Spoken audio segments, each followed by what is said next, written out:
I stood in the center of the ballroom, completely alone, while my husband danced with another woman. The music swirled around me like a cruel whisper. Candlelight flickered across crystal chandeliers, and the glittering ton of London watched as Alexander, the Duke of Ashford, led Lady Genevieve St. Clair through a waltz. Her gown was the color of moonlight, her laugh soft and familiar, and his hand rested at her waist as if it had never belonged anywhere else. No one looked at me. The Duchess of Ashford, forgotten near the towering floral arrangements, a glass of champagne warming in my gloved hand. I did not weep. I had learned not to weep in public, but my heart had become a hollow, aching thing inside my chest. Whispers rose like smoke. They say he never stopped loving her. Poor Duchess, such a plain little thing beside Lady Genevieve. She cannot expect much. He married her only because the old dukes will forced him. I heard them all and I stood very still, pretending I did not. When the dance ended, Alexander bowed over Genevieve's hand. He smiled, a real smile, the kind he had never once given me, the kind I had dreamed of receiving for one full year. I watched that smile and felt something inside me quietly break. Later that night, in the cold silence of our townhouse, I sat before my dressing table and removed my pearl earrings one by one. The door opened.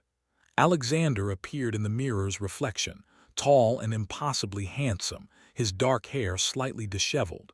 His cravat was loosened. He paused, as if surprised to find me still awake. "You left the ball early," he said. "There was little reason to stay." His jaw tightened. He did not deny it, he never did. I rose, gathering the skirts of my silver gown. "Good night, Your Grace."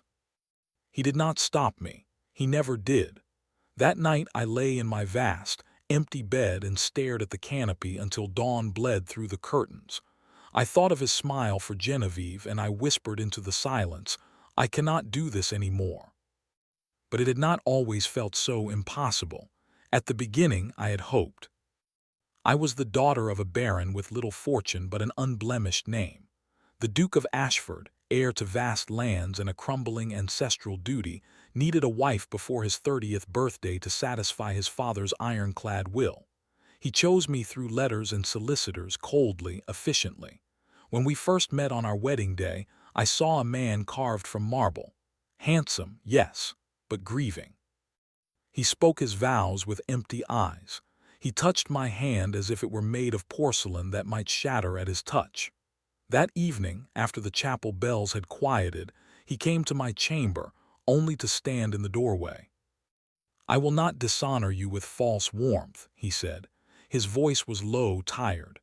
"This marriage is a necessity. I will provide for you, protect your reputation, and grant you every comfort. But my heart is buried, Alara. You must not expect it." I remember the exact shape of those words. They cut cleanly like a blade. Yet I was young and I believed love could grow from kindness. So I smiled, though my throat burned, and said, "Then I will earn your respect if nothing more." For months I tried. I learned his favorite tea, the precise way he liked his study arranged, the names of his tenant farmers.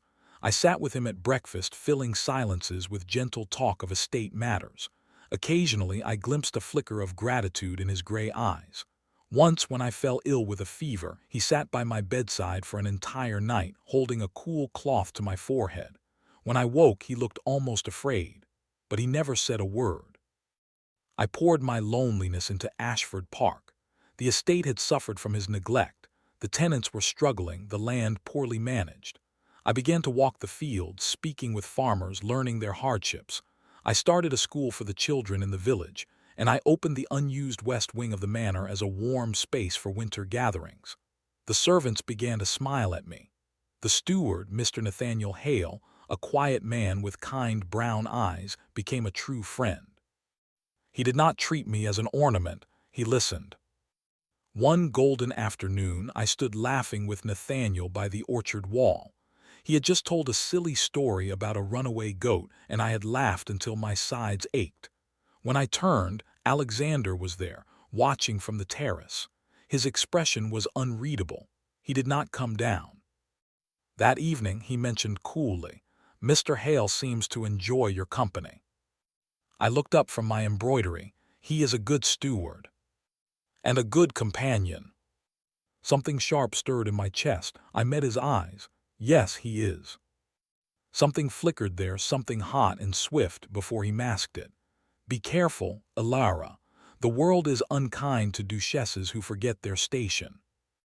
I said nothing, but that night I sat alone and realized I had stopped waiting for him to notice the color of my dress or the new way I arranged my hair. I had stopped hoping he would look at me the way he looked at a distant memory. And then Lady Genevieve returned. She arrived in a gleaming black carriage on a wet autumn afternoon, draped in widow silks.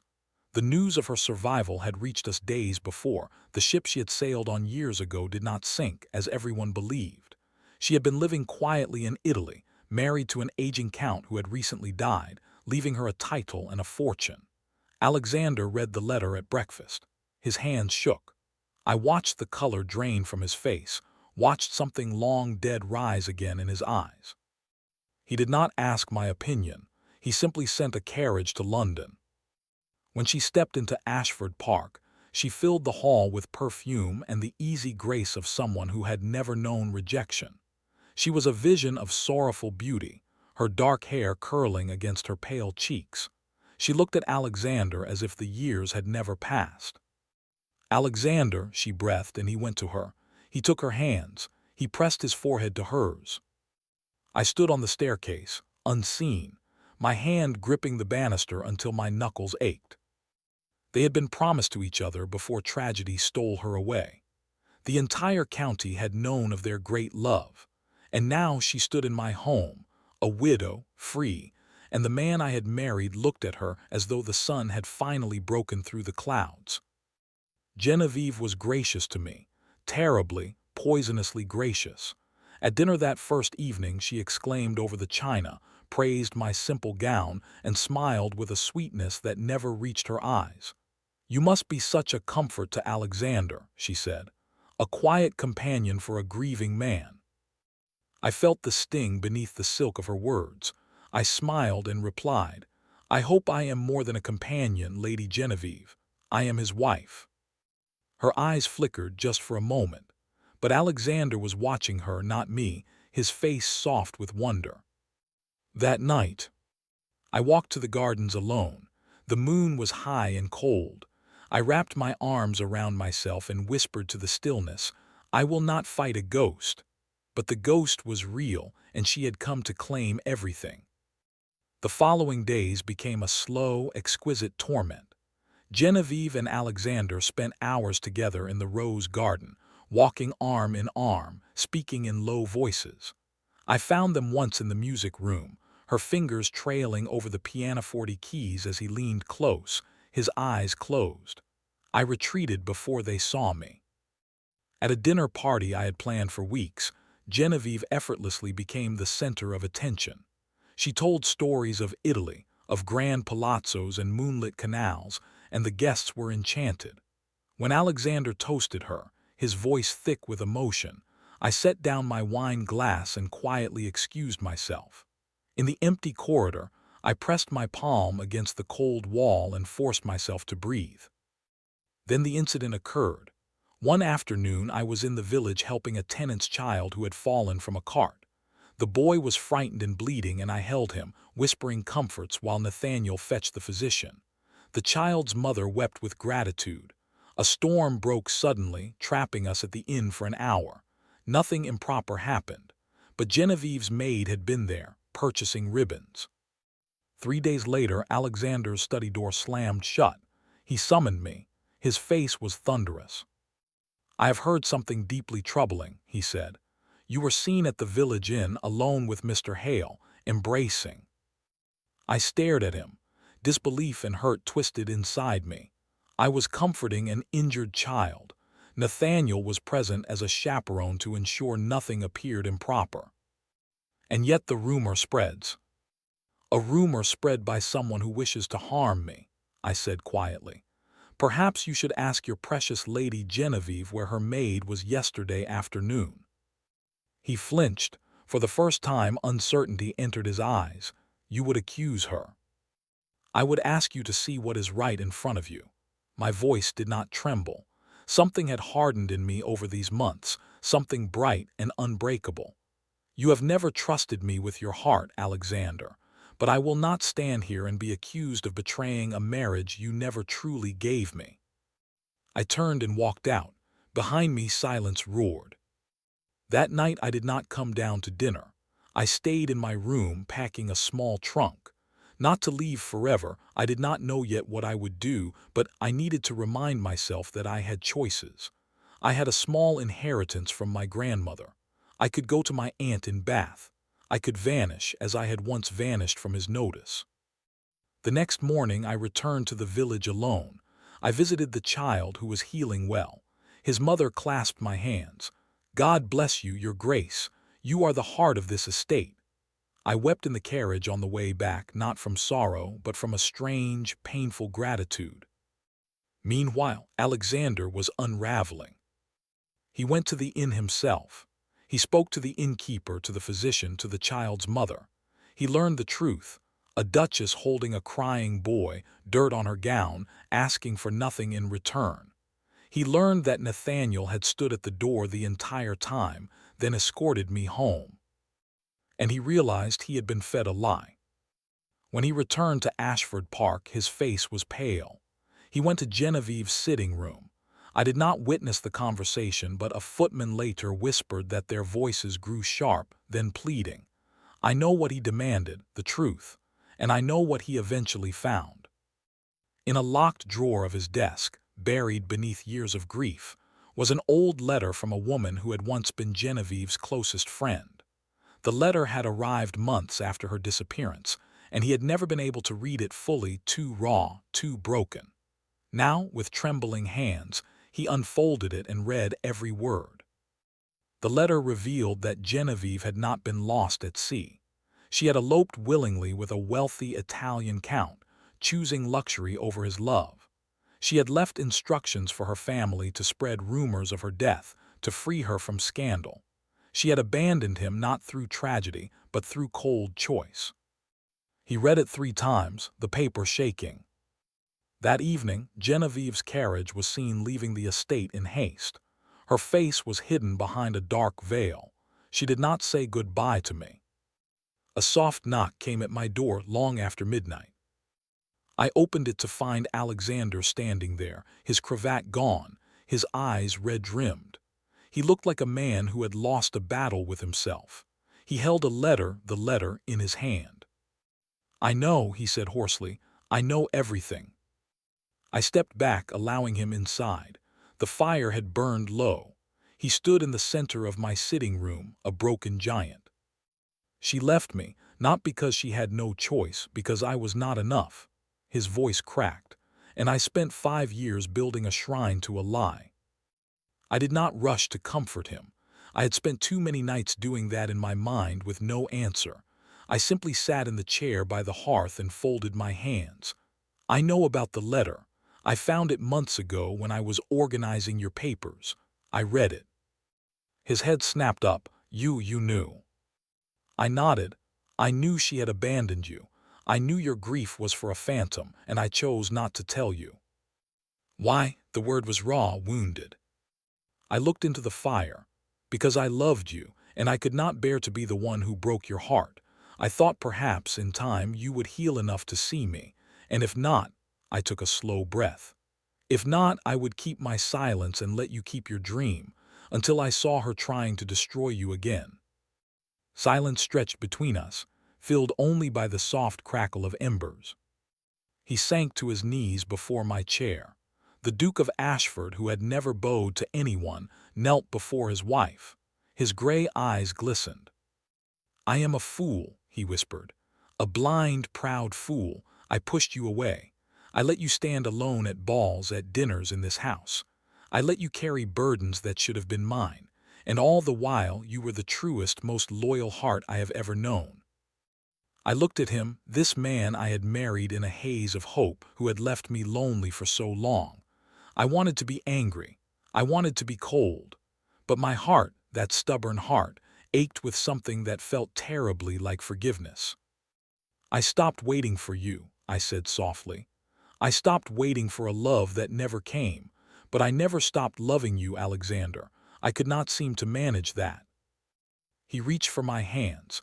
His fingers were cold and they trembled against mine. "Then let me learn to love you now. Let me spend every remaining day of my life earning the right to stand beside you. I know I am late. I know I am so terribly late, but if you can find even a sliver of hope left." A tear slipped down my cheek.